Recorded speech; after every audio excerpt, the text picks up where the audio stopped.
Alors les témoignages de soutien et d'indignation ont été nombreux depuis ces attentats revendiqués par le groupe État islamique. Du côté de la communauté musulmane, on s'indigne contre l'horreur de ces actes perpétrés au nom de la religion. Anne-Cécile Juillet, vous avez rencontré Slimane Eraeg, c'est le directeur du Centre culturel musulman de Brest. Quels étaient ces mots? Ces mots ont été surtout immédiats. C'est-à-dire dès samedi matin, la première des choses qu'il est faite, je pense, quand il m'a raconté ça, quand il est arrivé à la mosquée très tôt, la première prière était à 7 h du matin, immédiatement, déjà, il a rencontré de ses fidèles qui étaient là et qui ne parlaient que de ça. Et qui avaient passé la même nuit que beaucoup de Français, je suppose, sur les chaînes d'information en continu, à ne pouvoir faire que constater l'horreur. Et dès qu'il a pu, il a communiqué, il nous a contactés pour faire savoir son immédiate, totale, profonde consternation et la condamnation de ces actes. Je pense que c'était même encore plus profond et plus puissant qu'après Charlie, dans le sens où il y a eu cet effet d'accumulation. Et puis là, voilà, des musulmans ont été visés, des non-musulmans ont été visés. Enfin voilà, c'est l'horreur dans tout ce qu'il y avait de plus absolu, qu'il voulait fermement, vraiment, avec une vraie sincérité, condamner. Et alors, il a eu des soutiens, des messages de soutien. Alors, ce qui était très intéressant, c'était aussi assez rapidement, dans ce qu'il a pu nous expliquer, il redoutait évidemment que la communauté musulmane ne devienne une cible, puisqu'évidemment, il pourrait venir à l'idée de certains que les dingues du Bataclan seraient les mêmes que nos voisins citoyens brestois de confession musulmane. Donc évidemment, il y avait aussi cette crainte au sein de la communauté musulmane d'être assimilé à ces gens. Et il m'avait dit, samedi, il m'a dit j'ai gardé de l'après Charlie des cœurs qui avaient été accrochés, une guirlande de cœurs, partage ton cœur, pas d'amalgame, qui avait été accrochée sur la mosquée. Je l'ai gardé dans mon bureau un peu comme un talisman.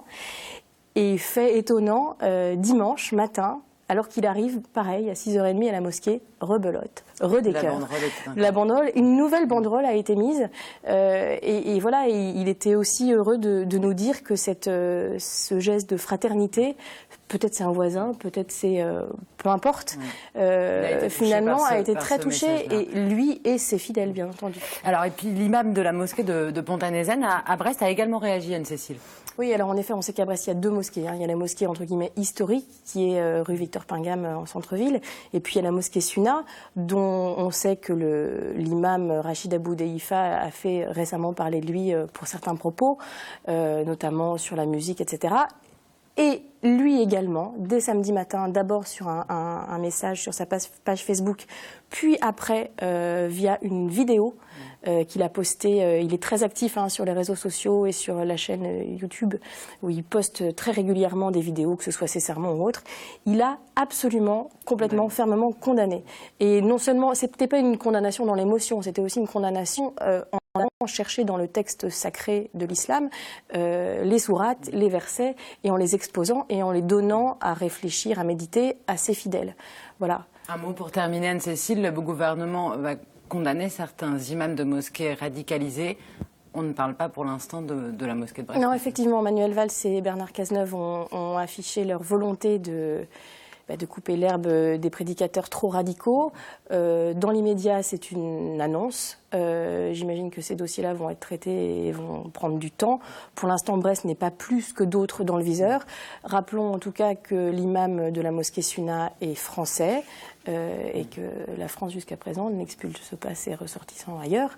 Et encore une fois, au vu de ces dernières déclarations qui sont sans ambiguïté pour condamner cette barbarie, il n'apparaît pas comme quelqu'un qui cautionne, loin de là. C'est toute l'ambiguïté de ce personnage, qui est certes fondamentaliste dans sa lecture de l'islam, qui est un islam intégral, mais qui est à la fois tout à fait quiétiste.